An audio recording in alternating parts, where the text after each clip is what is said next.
Hello friends, എല്ലാവർക്കും നമസ്കാരം. നിങ്ങളേവരും കാത്തിരിക്കുന്ന രേവതിയുടെയും സച്ചിയുടെയും ഇന്നത്തെ വിശേഷത്തിലേക്ക് എല്ലാ കൂട്ടുകാർക്കും സ്വാഗതം. എല്ലാവർക്കും നല്ലൊരു ദിവസം ആശംസിച്ചുകൊണ്ട് തന്നെ നമുക്ക് ഇന്നത്തെ വിശേഷത്തിലേക്ക് കടക്കാം. അതിനു മുമ്പായിട്ട് ആരെങ്കിലും നമ്മുടെ ചാനൽ ആദ്യമായിട്ട് കാണുന്നുണ്ടെങ്കിൽ ഒന്ന് സബ്സ്ക്രൈബ് ചെയ്തു വെച്ചോളൂ. അതിനോടൊപ്പം മാക്സിമം എല്ലാവരും ഒരു ലൈക്ക് അടിച്ചിട്ട് നമ്മുടെ വീഡിയോ കാണാൻ വേണ്ടി ശ്രദ്ധിക്കണേ. അപ്പോൾ നമുക്ക് നേരെ വിശേഷത്തിലേക്ക് തന്നെ പോകാം. തുടങ്ങുമ്പോൾ തന്നെ കാണിക്കും നമ്മുടെ ചന്ദ്ര രേവതിയോട് പറയുകയാണ് പെട്ടെന്ന് ശ്രുതിക്ക് ദോശ ഉണ്ടാക്കി കൊടുക്കാൻ. അപ്പം ഇഡലി ഉണ്ട്, അതൊന്നും പോരാ, ശ്രുതിക്ക് ദോശ മതി എന്ന് പറഞ്ഞു.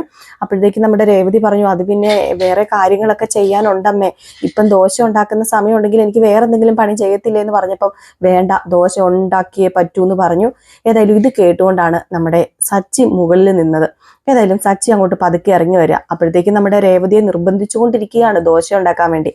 രേവതി ആണെങ്കിൽ വായെടുത്തൊന്നും പറയുന്നുമില്ല. ദോശ ഉണ്ടാക്കാം എന്ന് തന്നെ പറഞ്ഞ് നേരെ കിച്ചണിലേക്ക് അങ്ങ് പോവുകയാണ്. ഏതായാലും കിച്ചണിലേക്ക് പോയി ദോശ ഉണ്ടാക്കാൻ തുടങ്ങാണ് കേട്ടോ. രേവതിക്ക് വേറെ നിവൃത്തിയില്ല, എന്ത് ചെയ്യാനാണ്, അവിടെ വേറൊരു പ്രശ്നം ഉണ്ടാക്കണ്ടല്ലോ എന്ന് ഓർത്ത് തന്നെയാണ് നമ്മുടെ രേവതി ദോശ ഉണ്ടാക്കാൻ പോയത്. അപ്പോഴത്തേക്കുമാണ് വർഷയാണെങ്കിൽ ഒരുങ്ങി ഡബ്ബിംഗ് സ്റ്റുഡിയോയിൽ പോകാനായിട്ട് വരിക. അപ്പൊ വർഷ പറഞ്ഞു, അതെ അമ്മേ, എനിക്കൊരു ഓംലേറ്റ് വേണമായിരുന്നു. അതെ രേവതി ചേച്ചി, എനിക്കൊരു ഓംലേറ്റ് വേണം കേട്ടോ, പെട്ടെന്ന് എടുക്കണേ, എനിക്കിപ്പം തന്നെ പോകാനാന്ന് പറഞ്ഞു. ഇതും കൂടെ സച്ചി കേട്ട് കഴിഞ്ഞപ്പോഴത്തേക്കും സച്ചിക്ക് സഹിക്കുവോ? സച്ചി എന്ത് ചെയ്തു, ഓഹോ ആർക്കാ ഓംലേറ്റ്, ഒരാൾക്ക് ഓംലേറ്റ്, ഒരാൾക്ക് ദോശ, ഓഹോ അത് കൊള്ളാലോ.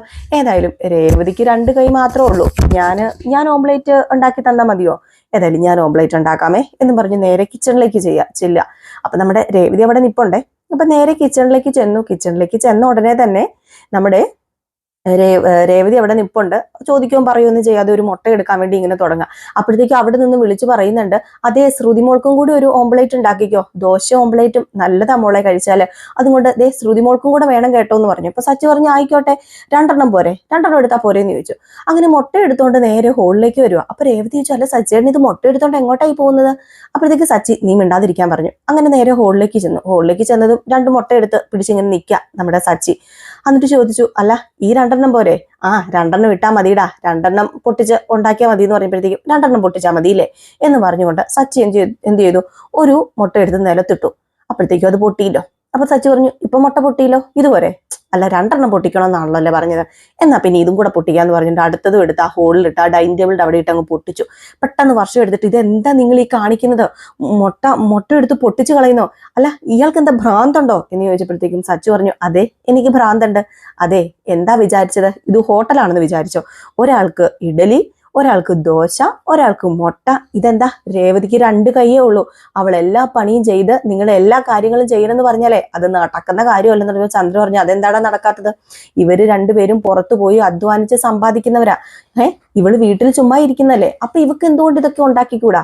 ഏതായാലും ഇതൊക്കെ ഇവക്ക് പറഞ്ഞേക്കുന്ന പണിയാ, ഇതൊക്കെ ഇവള് ചെയ്തേ പറ്റൂ എന്ന് പറഞ്ഞപ്പം, അതെ അങ്ങനെ ചെയ്യണമെങ്കിൽ ഒരു കാര്യം ചെയ്യാം, അമ്മ ഇവിടെ വെറുതെ ഇരിക്കല്ലേ, 2 മരുമക്കൾക്കും ഉണ്ടാക്കി കൊടുത്തോ ഇഷ്ടമുള്ളത്, ചിക്കൻ ബിരിയാണിയോ അല്ലെങ്കിൽ ഇനിയിപ്പം എന്താ പറയാ ചിക്കൻ ന്യൂഡിൽസ്, എന്ത് വേണ്ട അമ്മ ഉണ്ടാക്കി കൊടുത്തോ. അല്ലാതെ എന്റെ ഭാര്യനെ ഞാൻ പണിയെടുപ്പിക്കാനല്ല ഇങ്ങോട്ടേക്ക് കൊണ്ടുവന്നത്, ഇവളെ വിവാഹം കഴിച്ച് കൊണ്ടുവന്നതേ എന്തിനാണെന്നോ, എന്റെ കാര്യം നോക്കാൻ വേണ്ടിയാ, ഞങ്ങൾക്ക് ഒരുമിച്ച് ജീവിക്കാൻ വേണ്ടിയാ, അല്ലാതെ അത് മറ്റുള്ളവരുടെ ഭാരം ചുമക്കാനൊന്നും അല്ല എന്നിങ്ങനെ പറഞ്ഞപ്പോഴത്തേക്കും പെട്ടെന്ന് ശ്രുതി പറഞ്ഞു, അമ്മേ എനിക്കൊന്നും വേണ്ടമ്മേ, ഞാൻ പുറത്തു പോയി കഴിച്ചോളാം എന്ന് പറഞ്ഞ് അങ്ങ് പോയി കേട്ടോ.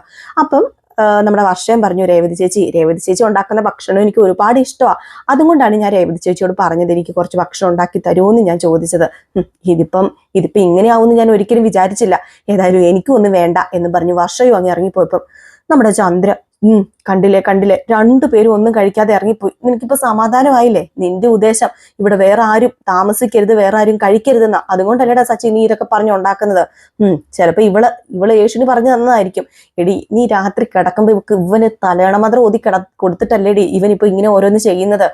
കള്ളു കുടിച്ചു കഴിയുമ്പോഴത്തേക്കും അവന് നിന്നെ കണ്ടുകൂടാ, കള്ളു കുടിക്കാത്ത സമയത്തോ അവൻ നിന്നെ പൊന്നാരിച്ച് നടക്കും. എത്ര ദിവസത്തെ നാടി നിന്റെ ഈ പൊന്നാരിപ്പ് എന്ന് പറയുമ്പം സച്ചി പറഞ്ഞു, ഞാനും എന്റെ ഭാര്യയും തമ്മിൽ എന്തെങ്കിലും വിഷയം ഉണ്ടെങ്കിൽ അത് ഞങ്ങൾ തമ്മിൽ തീർത്തോളാം. പിന്നെ എന്റെ ഭാര്യനെ ഞാൻ കെട്ടിക്കൊണ്ട് വന്നത് മറ്റുള്ളവരുടെ വേല ചെയ്യാനല്ലെന്ന് ഞാൻ പറഞ്ഞല്ലോ, അതുകൊണ്ട് നിർത്തിക്കോ, ഇന്നു മുതൽ നിർത്തിക്കോ.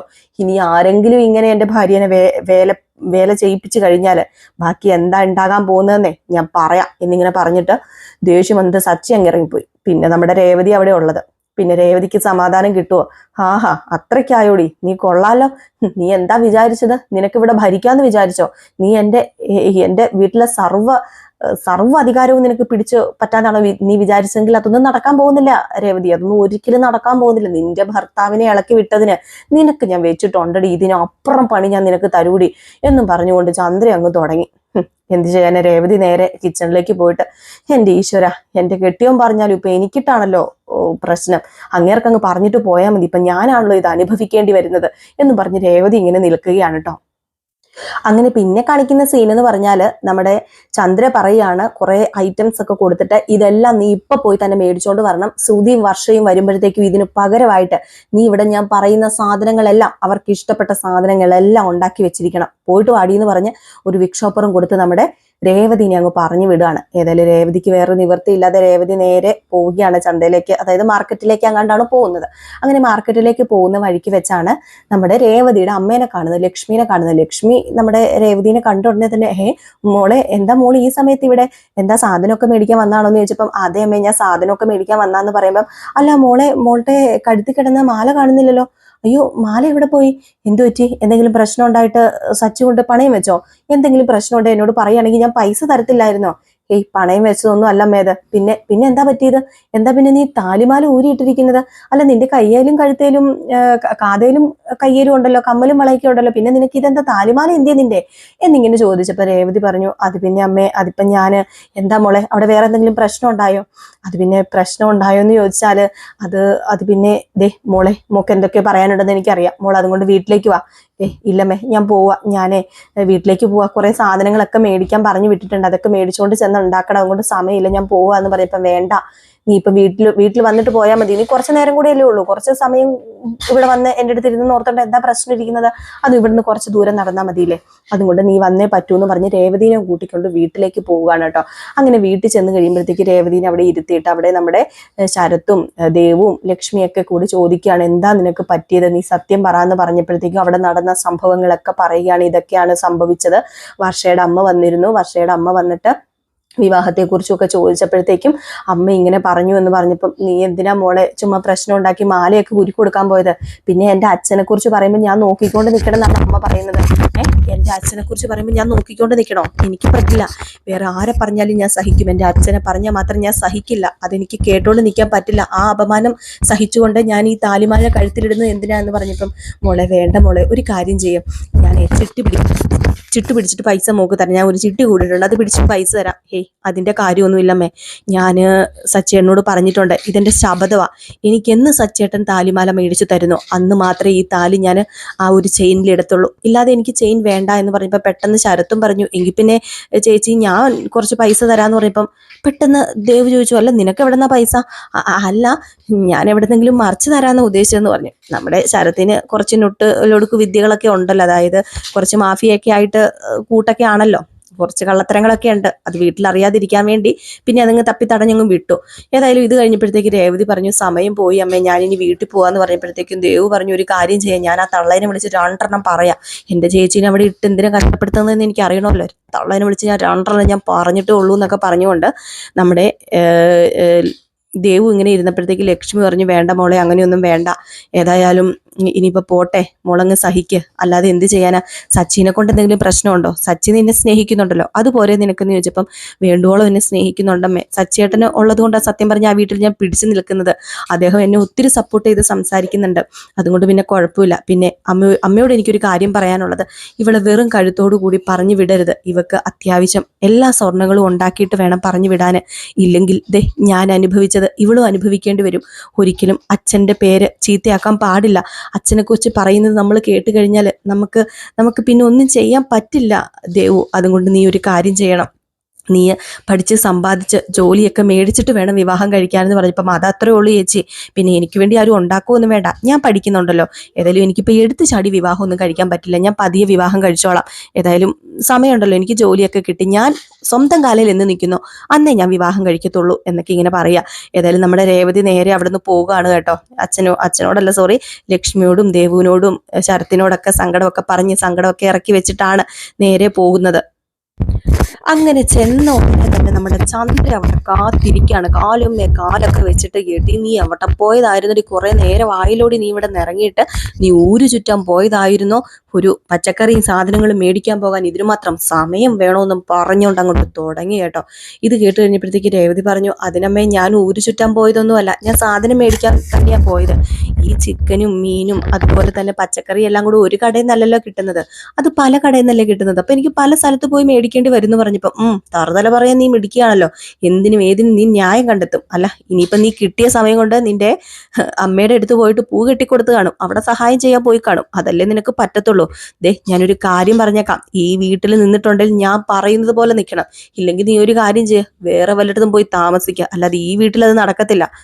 നീ എന്താടി ഇന്ന് ചെയ്തത്? നീ നിന്റെ കെട്ടിയോനെ കൊണ്ട് ഇവിടെ 2 പേരെ പട്ടിണിക്ക് അയച്ചില്ലേ?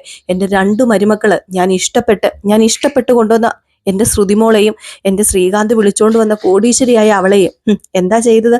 നീ ഇന്ന് ആഹാരം പോലും കൊടുക്കാതെ വിട്ടു, നീ നിന്റെ കെട്ടിയോനും. അതുകൊണ്ട് ഞാനൊരു കാര്യം പറയാം, ഇപ്പം ഞാൻ പറയുന്നതൊക്കെ വെച്ചുണ്ടാക്കിക്കോണം. ഏതായാലും വർഷയ്ക്ക് ചിക്കൻ സൂപ്പാണ് ഇഷ്ടം, ചിക്കൻ സൂപ്പ് ഉണ്ടാക്കുക, അവൾക്ക് കുറച്ച് ജലദോഷമൊക്കെ ഉണ്ടെന്നാണ് പറഞ്ഞത്, അതുകൊണ്ട് സൂപ്പ് മതി. പിന്നെ ശ്രുതിയുടെ കാര്യം നിനക്കറിയാലോ, അവൾക്ക് ഇഷ്ടപ്പെട്ടത് മീൻകറിയാണ്, അത് ഏത് രീതി വെക്കണോ എങ്ങനെ വെക്കണം എന്നറിയാലോ. അതുപോലെ തന്നെ മീൻ ഫ്രൈ, പിന്നെ ഞാൻ കുറച്ച് ലിസ്റ്റ് തരാം, നീ അത് ഉണ്ടാക്കുക, അത് കഴിയുമ്പോഴത്തേക്കും ഞാൻ പറയാം, പെട്ടെന്ന് ഏതായാലും ഉണ്ടാക്കിയേക്കണം. അവർ വരുമ്പോഴത്തേക്കും ഇതെല്ലാം ഡൈനിങ് ടേബിളിൽ റെഡി ആയിരിക്കണമെന്ന് നമ്മുടെ രേവതിയോട് ആജ്ഞാപിക്കുകയാണ്. രേവതി എന്ത് ചെയ്തു? നേരെ കിച്ചണിലേക്ക് ചെല്ലുകയാണ് കേട്ടോ. കിച്ചണിലേക്ക് ചെന്ന് പാവം പണിയാൻ തുടങ്ങി. അങ്ങനെ ഒരു വിശ്രമവും ഇല്ലാതെ എന്താ പറയുക, നമ്മുടെ രേവതി ഓരോന്ന് ചെയ്യുകയാണ് കേട്ടോ. കാണുമ്പോൾ സത്യം പറഞ്ഞാൽ നമുക്ക് സങ്കടം വരും കേട്ടോ. ഒന്ന് ഇരിക്കാനോ ഒന്ന് നിൽക്കാനോ ഒന്ന് കിടക്കാനോ പോലും ആ ഒരു ടൈം പോലും കിട്ടാതെയാണ് നമ്മുടെ രേവതി ആ പണികളെല്ലാം ചെയ്ത് ഒതുക്കി വെക്കുന്നത്. എന്നിട്ട് എല്ലാം ക്ലീനാക്കി നീറ്റാക്കിയൊക്കെ അടുക്കളയൊക്കെ വെച്ച് കഴിഞ്ഞിട്ട് നമ്മുടെ രേവതി എന്ത് ചെയ്തു? നേരെ റൂമിലേക്ക് ഇന്ന് കിടക്കാൻ പോകാമെന്നും പറഞ്ഞുകൊണ്ട് പോയി കഴിഞ്ഞപ്പോഴത്തേക്കും അവിടെ ഇരുന്ന കുറേ തുണികളെല്ലാം കൂടി എടുത്തിട്ട് ഒറ്റ എറിഞ്ഞിട്ട് നമ്മുടെ രേവതിയുടെ മേത്തേക്ക് വന്ന് വീണു കേട്ടോ. ഇതെല്ലാം കൂടി അലക്കിയിടാൻ പറഞ്ഞു. അലക്കി ഉണങ്ങി തേച്ച് പെറക്കി വെക്കണം എന്ന് പറഞ്ഞു. എങ്ങനെയെങ്കിലും പണി ചെയ്ത് കഴിഞ്ഞൊന്ന് നടു ചായ്ക്കാൻ വന്ന നമ്മുടെ രേവതി പിന്നെ നേരെ പോകുന്നത് തുണി അലക്കാനാണ്. വാഷിംഗ് മെഷീനിലൊന്നും അല്ലാട്ടോ തുണി അലക്കുന്നത് എങ്ങനെയാണെന്ന് ചോദിച്ചാൽ തുണി അലക്കുന്നത് കല്ലേ തന്നെ. അങ്ങനെ കല്ലിൽ അലക്കി പെറക്കി ഒരു വിധമാക്കി നമ്മുടെ രേവതി.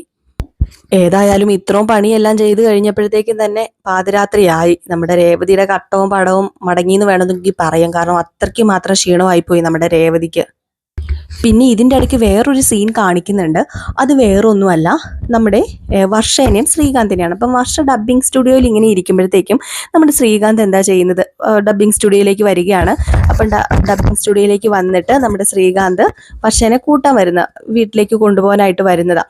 അപ്പം വർഷയ്ക്കിപ്പം സ്കൂട്ടി ഒന്നും ഇല്ലല്ലോ, നിലവിൽ വാഹനങ്ങളൊന്നും ഇല്ല നമ്മുടെ വർഷയ്ക്ക്. അപ്പം അതുകൊണ്ട് തന്നെ ശ്രീകാന്ത് കൂട്ടാനായിട്ട് വരികയും അപ്പം അവരുടെ കുറച്ച് സംഭാഷണങ്ങളൊക്കെ ഉണ്ട്. അപ്പം അവരാണെങ്കിൽ ഒരു തീരുമാനം എടുക്കുന്നുണ്ട് കേട്ടോ. ഏതായാലും ഇങ്ങനെ പോയാൽ ശരിയാവില്ല, ഒരു വണ്ടി മേടിക്കണമെന്ന്. കാരണം ഒരു വണ്ടി ഉണ്ടെങ്കിൽ പിന്നെ ബുദ്ധിമുട്ടില്ലല്ലോ. അപ്പം നമ്മുടെ വർഷ തന്നെ പറയുകയാണ്, ശ്രീകാന്തെ നമുക്കൊരു കാര്യം ചെയ്യാം, നമുക്കൊരു കാറ് ബുക്ക് ചെയ്യാം, കാറ് മേടിക്കാമെന്ന് പറയുമ്പോഴത്തേക്ക് ശ്രീകാന്തും പറയുന്നുണ്ട്, ഇത് ഞാൻ അങ്ങോട്ട് പറയാനിരിക്കുകയായിരുന്നു, ഏതായാലും നമുക്ക് സുധിയേട്ടൻ്റെ അടുത്ത് പോയി തന്നെ കാറ് മേടിക്കാമെന്ന് പറഞ്ഞപ്പോഴത്തേക്കും വർഷം പറഞ്ഞു, അത് ശരിയാ, സുധിയേട്ടൻ്റെ അടുത്ത് പോയി മേടിച്ചാൽ നമുക്ക് അവിടെ എന്തെങ്കിലുമൊക്കെ എന്താ പറയുക, ഇത്ര ശതമാനം വിളവെങ്കിലും നമുക്ക് ചെയ്തു തരുമല്ലോ. പിന്നെ നമുക്ക് ഓൾറെഡി പൈസ ഫുള്ള് കൊടുക്കണമെങ്കിൽ ഒരു കാര്യം ചെയ്യാം, ഞാൻ വീട്ടിൽ പറയാം അച്ഛനോട്, അപ്പം അച്ഛൻ പൈസ തരുമെന്ന് പറഞ്ഞപ്പോൾ അച്ഛൻ്റെ കയ്യിൽ നിന്ന് പൈസ മേടിക്കണം, നമ്മുടെ രണ്ടിൻ്റെ സമ്പാദ്യത്തിൽ നിന്ന് ഇപ്പം നമുക്കൊരു 3-4 ലക്ഷം രൂപ നമുക്ക് ഉണ്ടാക്കാം, എന്നിട്ട് ബാക്കി നമുക്ക് CC ഇടാം എന്നൊക്കെ പറഞ്ഞ് അവർ വലിയ പ്ലാനുകളാണ് കേട്ടോ.